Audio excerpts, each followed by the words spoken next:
भाषा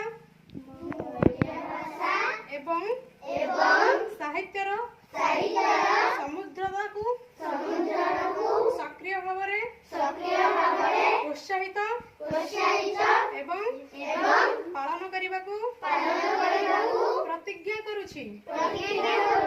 दैनंदिन जीवन में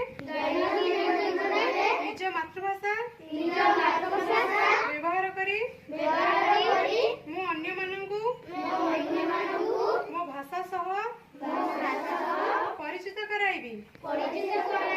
कहानी कविता एवं परंपरार आदान प्रदान माध्यम मु आम राज्य तथा राज्य बाहर ओडिया भाषा साहित्यर प्रसार एवं प्रचार सहयोग करिबी।